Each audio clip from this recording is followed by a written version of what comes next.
hablar com nós. Fala pessoal, tudo bom? Vou falar com vocês rapidinho. Hoje é dia 22 de março, a gente está aqui em Santiago, no Chile. Eu quero apresentar para vocês a Rosa. Ela é cubana, o pai dela foi assassinado há um tempo atrás pelo regime e ela está trazendo várias informações, né, de como é que a coisa anda em Cuba, porque até hoje é um dos regimes mais fechados do mundo. Entonces, estábamos hablando aquí sobre la Constitución. ¿Cómo es la Constitución? ¿Hay posibilidad de cambio? ¿Cómo son los artículos? ¿Podría hablar un poquito para nosotros? Sí, por supuesto. El régimen de La Habana, el totalitarismo cubano, entendió que tenía que cerrar todas las vías a la sociedad para impedirles cualquier vía legal para hacer un cambio.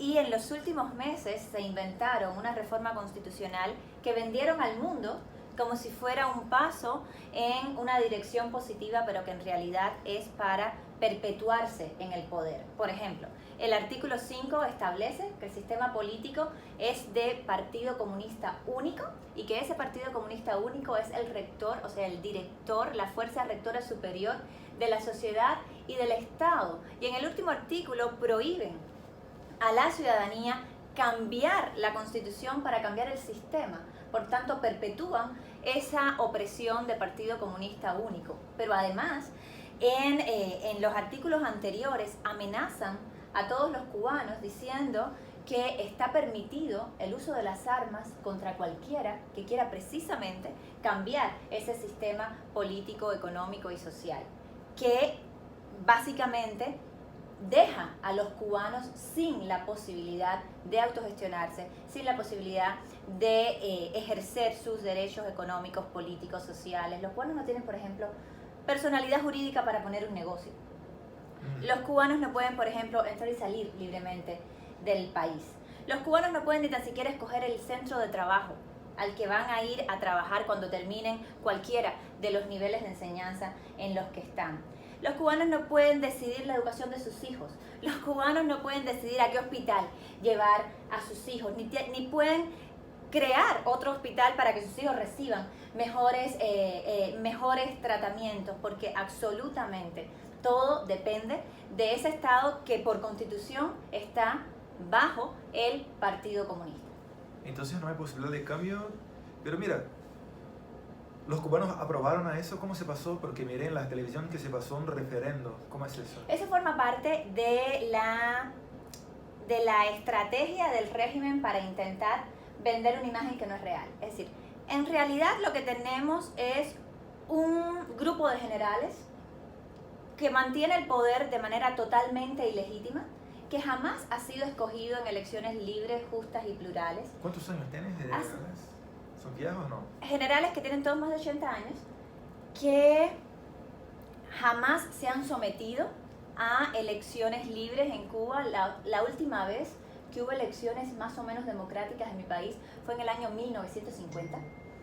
Desde entonces los cubanos no participan. Antes de la revolución entonces, de 59. Antes de la revolución violenta que llevó al poder a los hermanos Castro y que los ha mantenido en el poder a partir de la violencia de Estado y a partir de la represión y el miedo que infunden en la ciudadanía. ¿Qué hicieron? Hicieron un teatro pretendiendo que hacían un referéndum en el cual supuestamente los cubanos podían elegir sí o no a favor o en contra de esa constitución infame, de esa constitución que viola los derechos, pero hicieron un referéndum que en realidad es una obra de teatro. ¿Por qué? Porque no cumplían con ninguna de las garantías que posibilita las condiciones para que los cubanos elijan libremente. No hubo posibilidad de hacer campaña, no hubo acceso al padrón electoral, no hubo posibilidad de fiscalizar de manera independiente las votaciones. Aquellos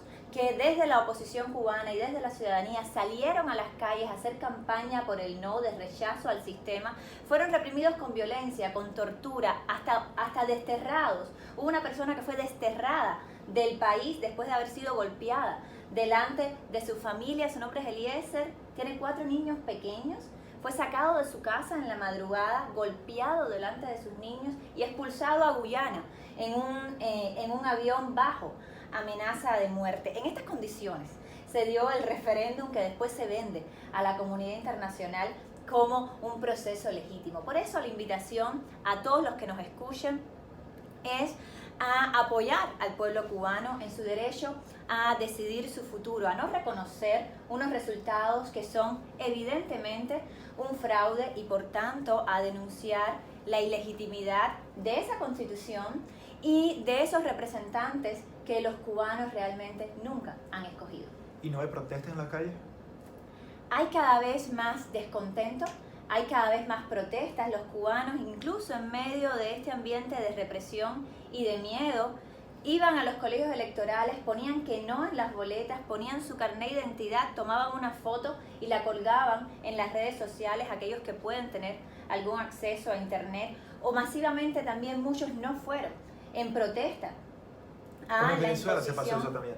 Como pasó en Venezuela, la diferencia es que en Cuba nos cuesta mucho más visibilizar esa realidad porque el acceso a la prensa, el acceso a la información, el acceso a internet es todavía muy restringido.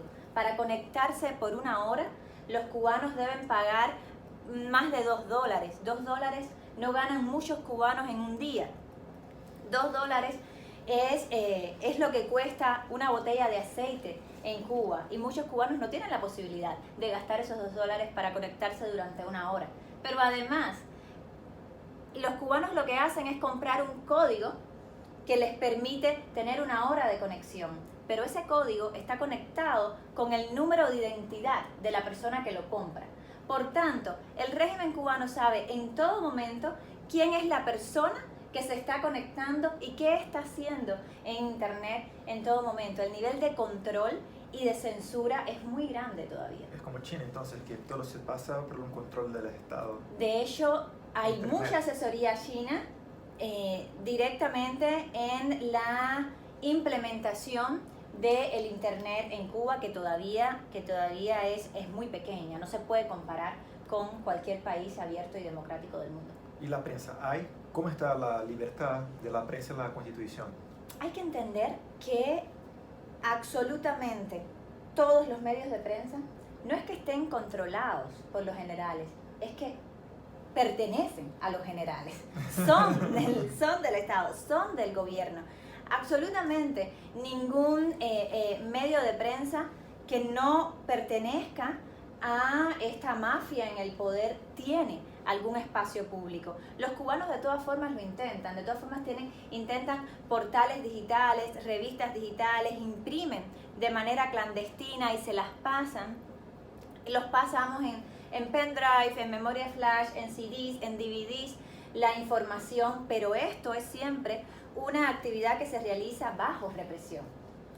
El régimen persigue a aquellos que describen la realidad, que denuncian la realidad y que por supuesto no tienen ningún espacio, aun cuando en ese texto inventado que pretenden imponer como constitución dice que se respeta la libertad de prensa, después dice que de acuerdo a la moral socialista y en función de lo que dice la ley. Y la ley es tal que simplemente prohíbe a cualquier iniciativa independiente tener un espacio en el espacio público. Esta conversación que estamos teniendo en Cuba, nosotros no la podríamos tener en televisión nacional en mi país, no la podríamos tener en la prensa en mi país. Los cubanos no han escuchado a un opositor en televisión nacional o en la prensa escrita o en la radio por 60 años. Lo han visto de manera clandestina, en las memorias flash, en Facebook, los que se pueden conectar, en DVDs, en panfletos impresos, como si estuviéramos en el siglo XX. Así es que se hace oposición en nuestro país, pero la realidad es que los cubanos quieren cambio. Los cubanos rechazan ese sistema y ni tan siquiera ese texto constitucional que están imponiendo los generales en el poder puede estar por encima de la voluntad de todo un pueblo. Y por eso la invitación también es a los gobiernos democráticos de la región, a los ciudadanos que creen en los derechos y en las libertades de todos los seres humanos, a apoyar un proceso legítimo en Cuba. que no pasa por la voluntad de Raúl Castro, sino por la voluntad del pueblo cubano, esa que no se escucha en mi país hace más de 60 años, que apoyen el derecho a decidir del pueblo cubano en las urnas, pero con condiciones, con acceso al padrón electoral, con la posibilidad de que, por ejemplo, tú estés en Cuba como observador internacional independiente. OEA. Y que la OEA esté presente, que la oposición pueda fiscalizar el proceso, que los ciudadanos puedan fiscalizar el proceso, que podamos hacer campaña, que podamos tener este diálogo en televisión nacional en mi país. En ese momento se rompió, es lo mínimo, y los cubanos no han tenido ni lo mínimo por más de 60 años. Pero ¿sabes qué ha sido tan trágico o todavía más trágico que eso? Que el haber tolerado por 60 años el totalitarismo en Cuba ha traído como consecuencia que ese grupo criminal que ha estado en el poder en Cuba por 60 años se expanda más allá del pueblo cubano y haya ido a violar los derechos también del pueblo venezolano y del pueblo nicaragüense. Y al día de hoy, el régimen cubano tiene prácticamente un ejército de ocupación en Venezuela. La seguridad personal de Maduro es cubana. Maduro no toma decisiones, las toma Raúl Castro por Maduro. Es increíble que sea el régimen de La Habana, que sea el régimen de La Habana quien decide cuándo le llega la corriente eléctrica y cuándo se va la corriente eléctrica a los ciudadanos de Caracas. Hay que romper esta injerencia nefasta y la manera de hacerlo es apoyar la democracia en Cuba. Hablaste un montón de cosas, me fui aquí acordando de otro montón de cosas. Por ejemplo, cuando hablaste de la moral socialista, me acordé de la función social de la propiedad que nosotros tenemos en nuestra constitución también y que es monstruosidad. Sí, que importante que hables acerca de, usted ha hablado acerca del texto. En Cuba hay libertad constitucional para aquellos que piensan que la constitución es democrática, que dice que hay un partido único y permanente, y entonces todo el resto... Así es decir, después de leerse eso, es decir, después de llegar al artículo 5 de la Constitución, que pone al Partido Comunista por encima del Estado y de todos los ciudadanos, pero además al Partido Comunista único, por encima. Ese es fascismo purismo, fascismo es fascismo puro, por el supuesto. Estado arriba de toda persona. Y por encima del Estado, el Partido Comunista, que en realidad es este grupo de generales controlándolo todo, incluso pasando por encima de lo que podría ser una estructura partidaria común, porque cada una de las instituciones en Cuba es en realidad una puesta en escena, es en realidad una obra de teatro. El poder se ejerce desde los militares, desde la persona también de Raúl Castro y a través de un aparato represivo que es el aparato de inteligencia, el temido G2,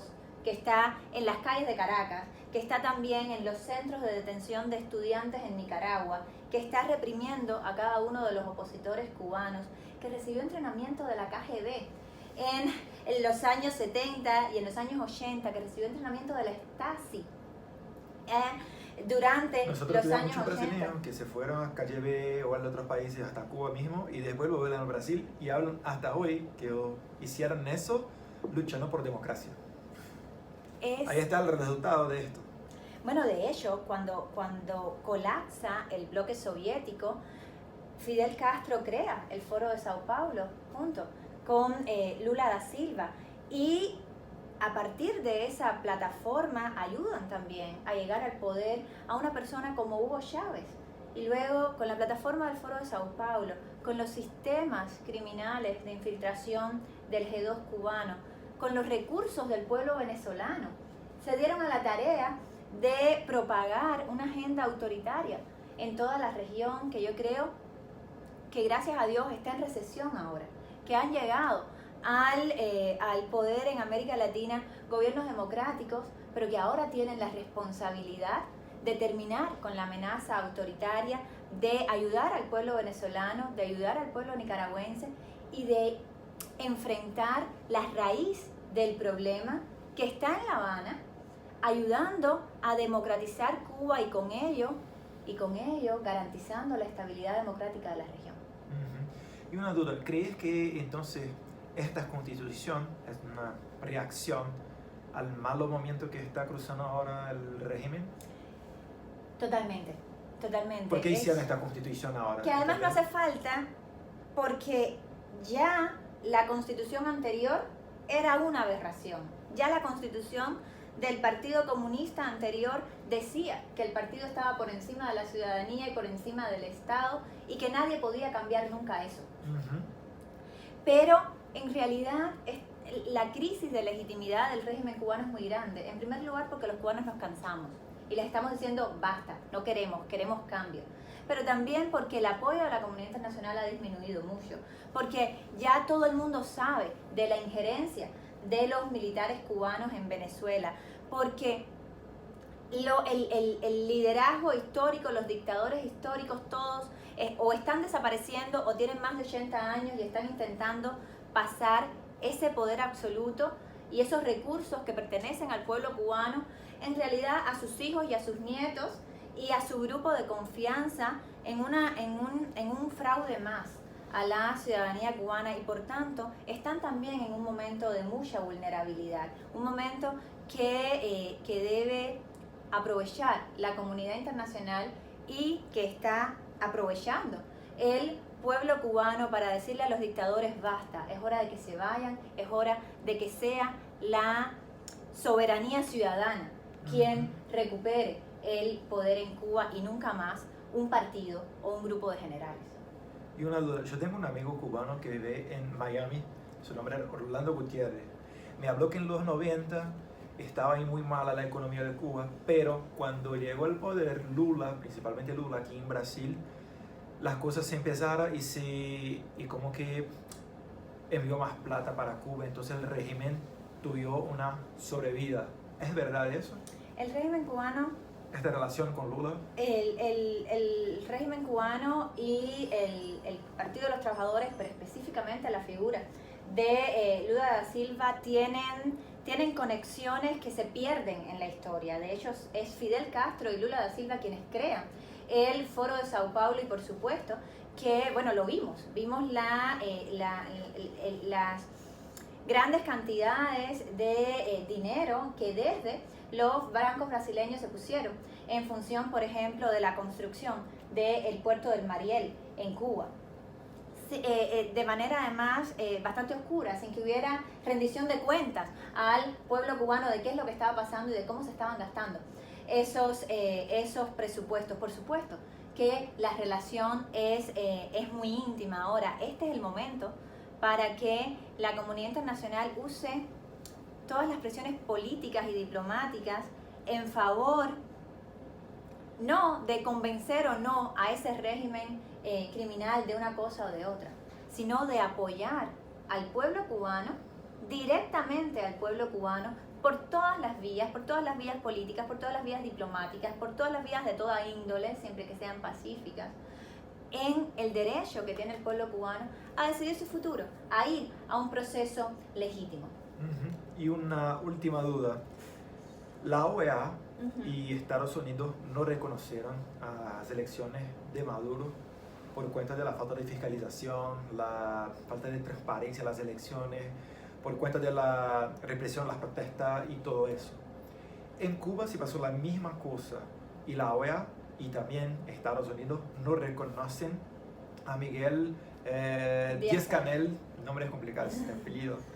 Y entonces hay similaridad.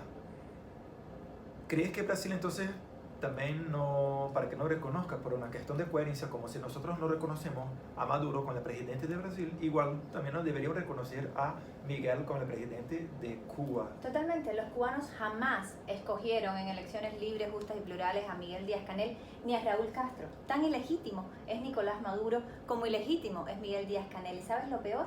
Los dos tienen un mismo jefe que se llama Raúl Castro y que los cubanos tampoco escogieron. La invitación al gobierno brasileño es a que apoye al pueblo cubano, desconociendo esa constitución ilegítima y denunciando la ilegitimidad de Díaz-Canel, de Raúl Castro y de los generales en el poder en Cuba. Qué malo, ¿no?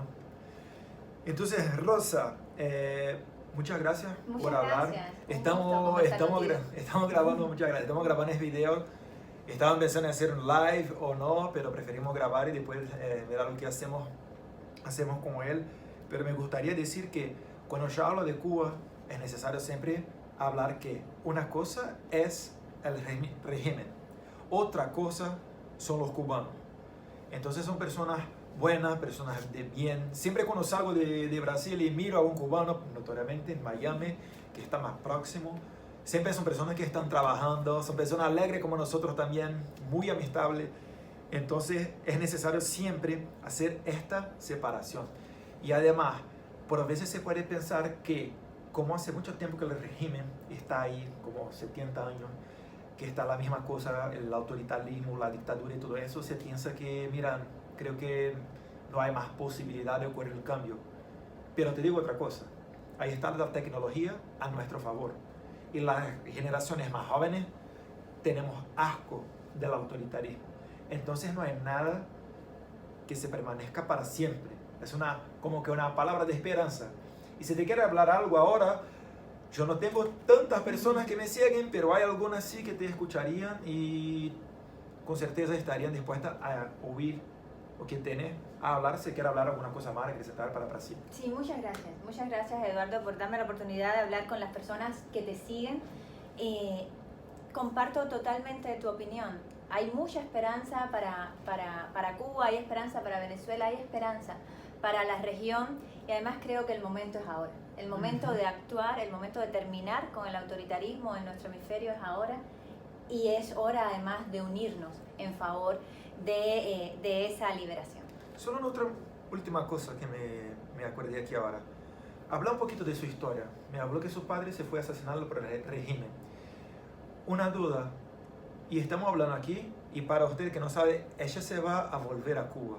Es por eso que no estamos haciendo live, porque estoy pensando aquí como si sería perjudicial a ella tener un contacto conmigo, hijo del presidente Bolsonaro, que seguramente los Castro nos gusta mucho de Bolsonaro, por eso que estamos haciendo una grabación. ¿No tienes miedo de volver? ¿Y se puede contar un poquito más de su padre? Mira, yo soy un ser humano y por supuesto que siento miedo muchas veces. Gracias. Ahora, mi papá, que fue asesinado por el régimen cubano, mi papá lideró la iniciativa de cambio de sistema, de cambio en la ley para garantizar los derechos más... ¿Cuál es el nombre de él? Osvaldo Payá. Sí. Más grande, organizada y masiva, de hecho la única, que tuvo el pueblo cubano por muchísimos años. Él fue nominado 5 veces al Premio Nobel de la Paz, el Premio Sájarov del Parlamento Europeo, y el régimen cubano lo asesinó en un atentado el 22 de julio del año 2012. De hecho, lo asesinó junto con un gran amigo, Harold Cepero. Harold tenía 32 años en el momento en que es asesinado.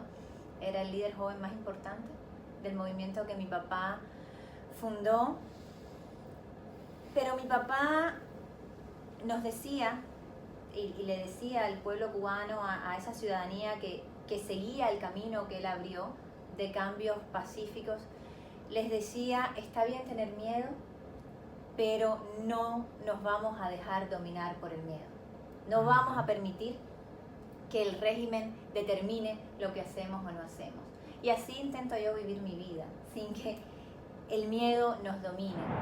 Las últimas palabras que estaba hablando de su padre, que está bien tener miedo, pero para que no deje que el régimen te conduzca. Pero él invitaba a no dejarse dominar por el miedo. De hecho, en su discurso de aceptación del Premio Sájarov, le decía al régimen cubano, yo no los odio, pero ustedes no me van a dominar por el miedo. Y te decía que la buena noticia es que los cubanos, por millones de ellos, no se están dejando dominar por el miedo. Están diciéndole que no a ese régimen, están buscando un cambio real y esta es también la oportunidad que tiene el hemisferio para apoyar a esos cubanos que por tantos años han dejado solos. Vale. Muchas gracias, Rosa. Muchas gracias, qué gusto. Cuyo familiar... ¿Está grabando ya? Sí, sí. ¿Puedes volver a decir eso de Che Guevara? El Como Che off the record, bastidores. No, es que la propaganda y el marketing del régimen cubano ha sido por mucho tiempo como un prisma entre los ojos de ciudadanos buenos, de ciudadanos que quieren un mundo libre, que quieren derechos humanos y el pueblo cubano. Es decir, es una propaganda, es una maquinaria tan fuerte que ha convertido en a un asesino, como fue Ernesto Che Guevara, que asesinó a tantos cubanos inocentes, en un ídolo de la juventud mundial. Es un ídolo de jóvenes que quieren probablemente lo mismo que yo quiero, que quieren libertad, que quieren derechos, que quieren asesino, desarrollo. homofóbico y racista. Todo. Un paquete completo. Todo junto y sin Y un embargo gran burgués. Y un burgués. sin embargo lo que se conoce de él no es Y eso. para los canadienses, los chilenos que Mira, piensan que invitación- Cuba es un país lindo y democrático. La invitación a todos los ciudadanos del mundo, pero específicamente a los americanos, a los que vivimos en este hemisferio, es a mirar a los seres humanos cubanos, ¿no?